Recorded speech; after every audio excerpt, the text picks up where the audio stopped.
The country of Qatar has been given its moment at the center of the world stage.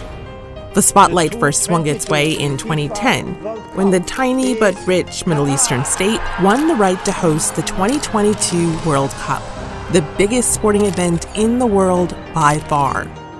Since then, it's been busy, adding a new international airport and a new metro system and roads.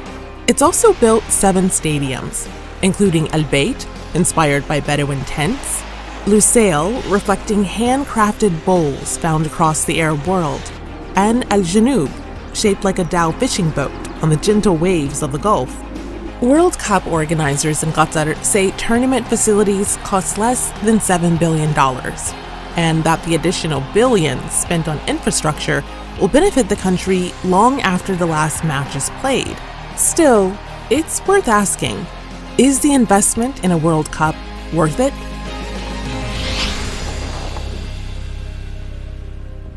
Let's look at how the investment has paid off for recent World Cup hosts. In terms of attention, it's huge. It's thought that 1 in 10 people on the planet watch the World Cup final. Russia spent $15 billion for the 2018 World Cup, a record back then. Organizers had predicted it could give the Russian economy a $31 billion boost over 10 years. And they, like every other host nation, hope to cash in on the goodwill that the event can generate.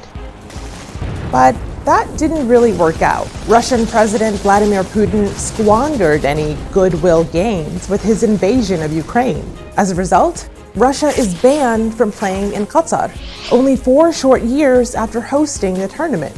But obviously, it did not solve the problems of the world. It did not even solve the problems in the region. Most World Cup hosts will tell you calculating the return on investment isn't only about the hard numbers.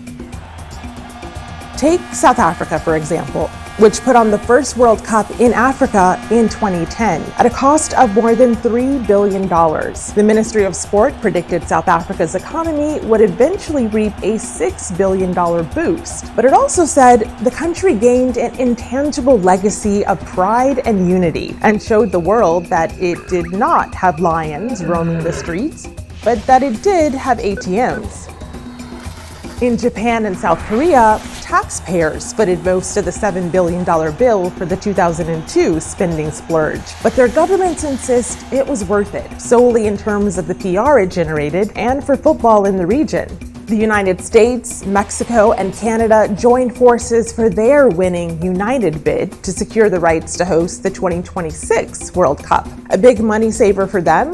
No purpose-built stadiums. Matches will be played in 16 cities across North America, in venues that are already up and running, stretching from Vancouver to Los Angeles, Miami, and Mexico City. The Boston Consulting Group says the 2026 World Cup could provide the continent with a net benefit of up to $4 billion.